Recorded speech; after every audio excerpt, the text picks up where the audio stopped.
tunin jang holim na til kho na kho ta khat ana se ten he che mi zo se denga til kho hen ade se na khang tha tup mol so denga hin khomang ho future nei ho dinga til kho ta khat he ai me men alung gel hi a hin pi a chale a thi pi the hi ai alung gel hi a hin khu a mi pha hi na jong aman te mi phalo hi na jong aman te ai alung gel chen til pha bol sa te til se jong bol sa te hin alo lin sa te alo sap sa te ai alung gel chen na to do sa te hin na tong do thei lo hi la jong koi te ai jia che tunia ai holim diu chi pyam ti a hele the power of positive thinking apalam ta alung gel athahat dan aphat sum dan en se diu hi ai Eji say na di vahin patien lekha butiang na simaten Philippi bungli changgit na he na simaten patien na ngayven lang at say na inso piteho tuta cha cha za omdol cha cha adi lam cha cha ating cha cha dei cha cha say pat cha cha pat na nei ima auma sole pa cha chan na auma hele hiti ho dol chu Lunggel ati chu patin lekha buting in ehil now chu ipiham itiel ipi igel diuham ilunggel chu itilama iman cha diuham ti hp hiahen thuta gel igel chu adi heding ata heding hiahe zolena la pi loading chiting le za dol til ho gel ding ati chu respectable ho heding adi lam cha cha gel ding athieng heding til teng ho gel ding mi tam ta lunggel til lo now chi kam til teng lo agel gel wa hela lunggel tieng lo ya dei cha cha tikit so mi zo se dinga accept a hoi gel ding sei phat cha cha ti chu mi sei sit na ding jing gel ho cha patin tun a dei lo hi le ya patin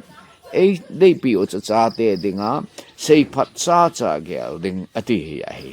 chule phat na nei I ma a uma hele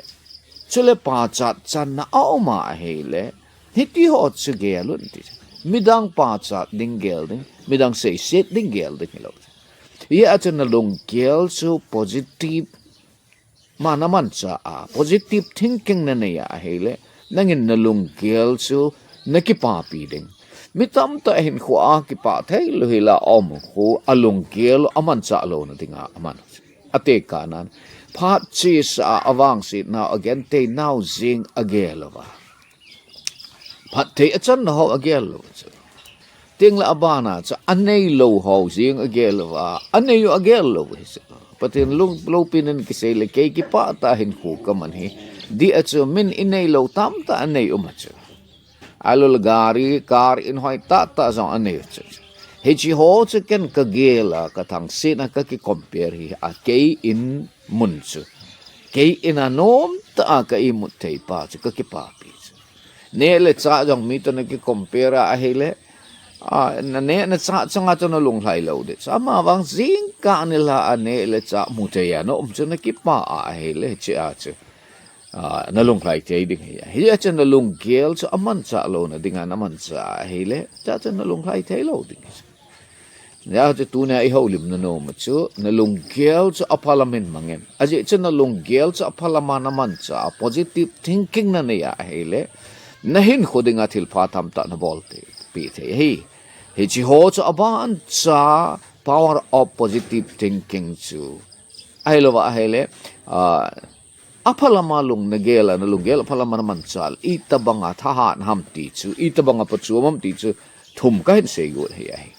ama sa pen ta positive thinking na ne ya hele na lunggel chu na sim tha pi ding chu na lunggel chu min ate ka nan min thil a hi thei lo lam ding zinga agela hele nangin a hi thei na lam na gela a hi thei na ding lam pi na mu do ding chu mi tam ta hen thil a bol do thei lo now hi negative thinking anei wala chu a hi thei lo na ding lam jing a sat na ding lam jing chu gela chu mi him negative thinking nei ho hen mun phapen ta a jong su a hi thei lo na ding a holova na to do thei lo hin la positive thinking nei ho chan mun ha sa pe na jong su a hi the na ding lampi ho lo ba he chia chu a hi the na ding thil agu ne chu ye positive thinking ne ho chun alung gelu asim tha jing chu ke ho kalung gel ka sim tha jing chu patin lo pin din sei lang nam ki khop no lang student ke loi khom na he jong le asam ga ma ka chen na hen kala la le e holim sa jiven til kho rei man sa jiven he he chia le kha thim ta ta hong ki khom hon ka holim ke chai ting khen ting la he pu he lo he pa dang na holim ma he la thana ba mong na kinep na thim gao holim nahi nang holim wang he prophet of hope nahi midang social lunga ngui tiếng rằng là nang na hong tin da na holim ma he le cái til kho gì ya cho prophet of hope ho ta bang nahi nang he ti si nahi ka ki paen he ta bang compliments e pi ho chunga chen ai da ka sei nom si phamatile ka Lunggel chu pathin lama ka sim tha jing chu aje cho positive thinking ka na ya min sim phat thei lo yung chu sim phat thei hin te ka ti je a chu zune zu kham lo ne an ko te na dat mo le ho loi kho chun kholai mi ho yung chun thizong le kho sa lo hil ho cha avelu ka mu do pi a sim phat thei hin ala ya ti chu Lunggel ka nei chi a chu ni chi a chu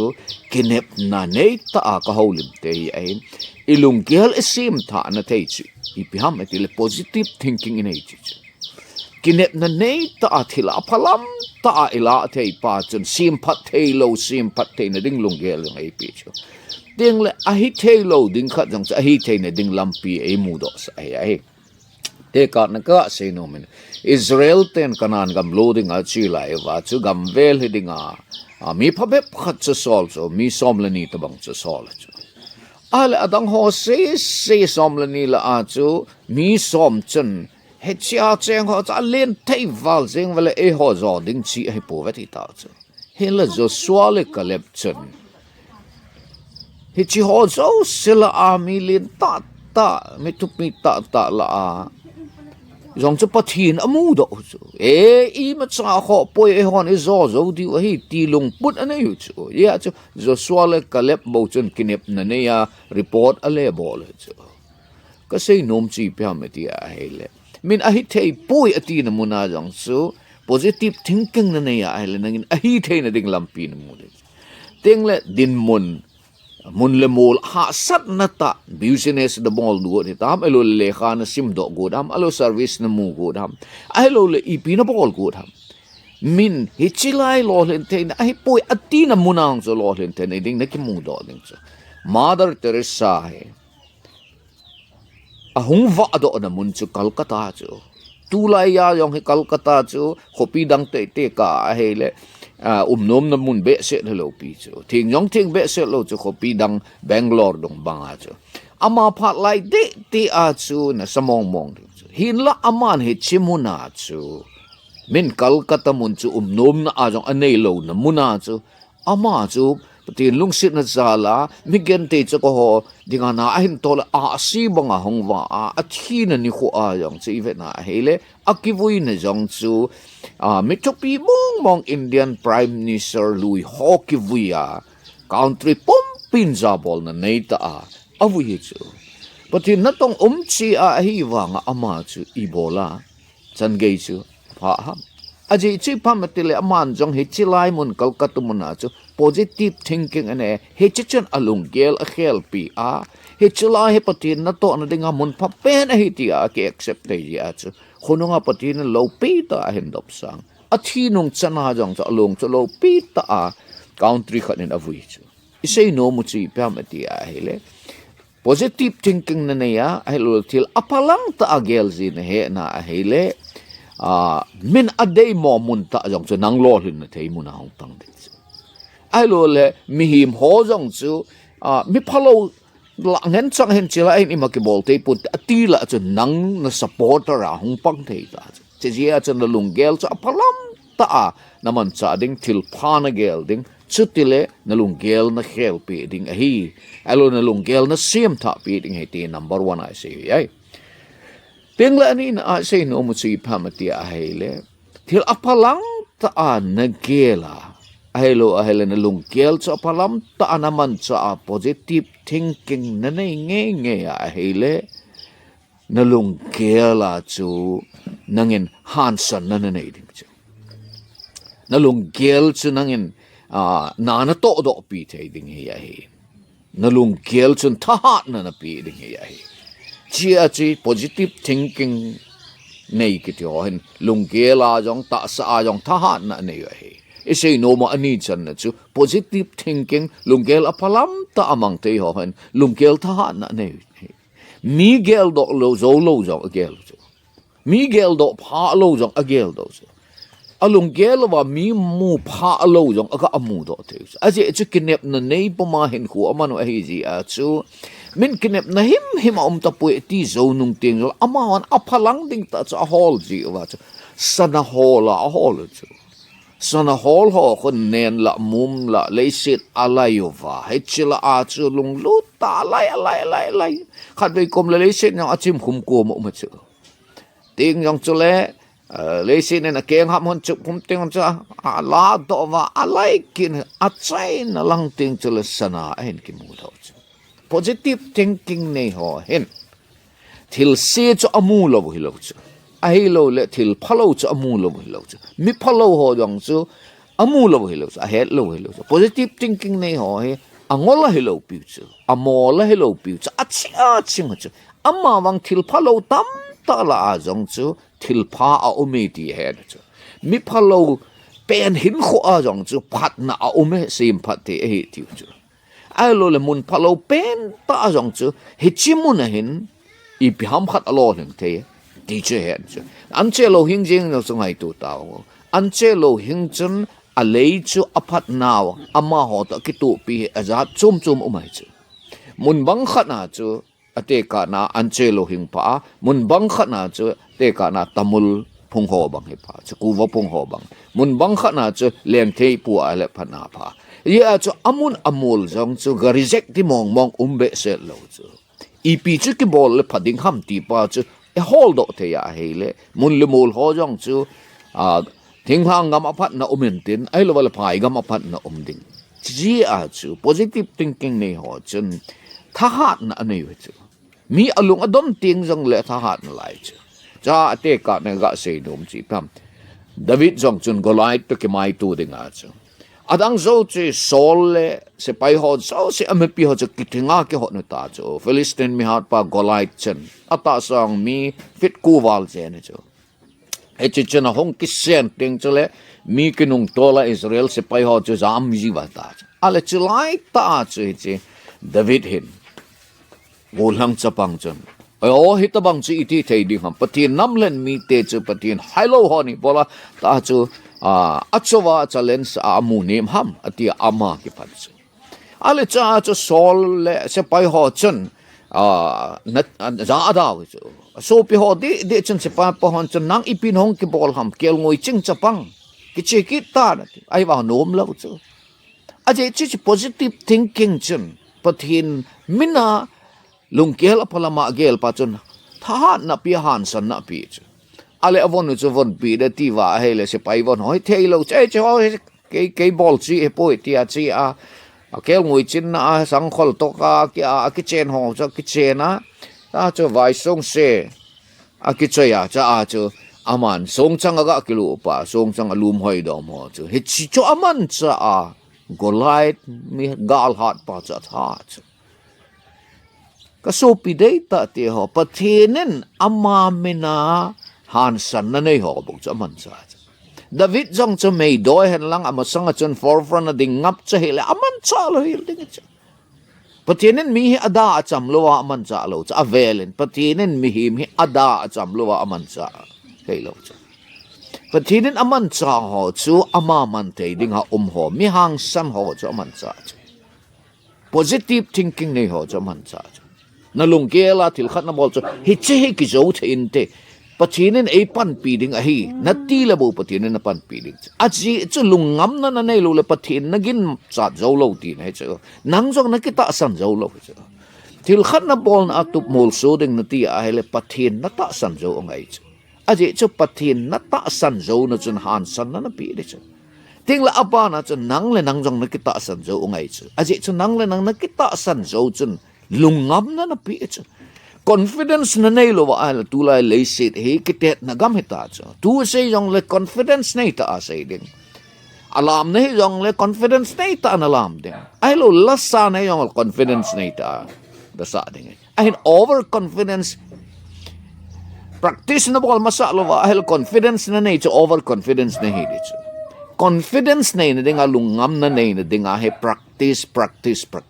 na kitim chu masa na ngai chu ken jong speech ka bol ding ho he kasut masat loy uma ting la Lunggel ka sei masat loy uma chu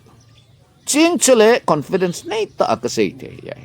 ipi na bol ding ham he chis confidence nei ta na bol te ngai chu he chi confidence na nei te na ding a chu na kitim chu masat ngai chu na bol ding subject chu na he da ngai chu na to ding til chu na he da ngai chu chu tile lungam na nei ding ye isei nom pe na cha ni na a chi pe ham ti a hele positive thinking na nei atil palam ta na gel ti ai Thahat na nei ding han san na nei ding lungam na nei ding he ti ai ding la athum na chai na pe na til ko ta khat ka sei nom chi pe ham positive thinking Thahat dan chu ding le ei pa wa ke sei le na Lunggel palama naman le Thahat da chu na Lunggel chun na to do pi ding chu positive thinking na nei le na Lunggel chun na ato the ding chu creativity na nei ding chu na to mol so zo na nei ding chu mi him tam ta en til khat aga pat chu til pan cha pa na pha chu tup jong hoi ta nei chu ama wang positive thinking anei zom jing lo ji a chu to mol so zo na anei lo chu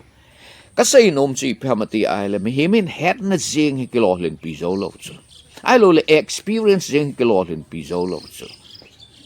tho mol so zo na ne ngai chu he chi tho mol so zo na to mol so zo na chu he a ko na hong ding ham positive thinking a ko na hong ding chu na to na a chu na to pa na ha san na to lo hil hung kilang de chu min jong na hin sei sit de chu na to pa na koi man na don be se lo mai te chu aji chu mi thang thi kham lo chu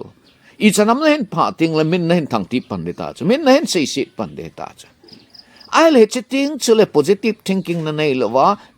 na til tuk chuna doi chang mil lova a hi le cha cha na lung hla de ta cha me tam ta I mean asay sit na pozo lova ato khat nga oma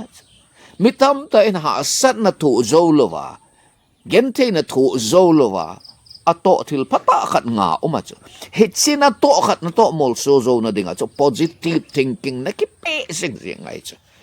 ei hol a mi ka hil na akatil kho na ha sa pen ta khat he mi video hen lang a hello YouTube hen lang a hello Facebook page jong comment ho ko ve lo chen he jing ve tao negative thinking nei itam wal jing cha kala la le ke ya jong negative comment hung ji cha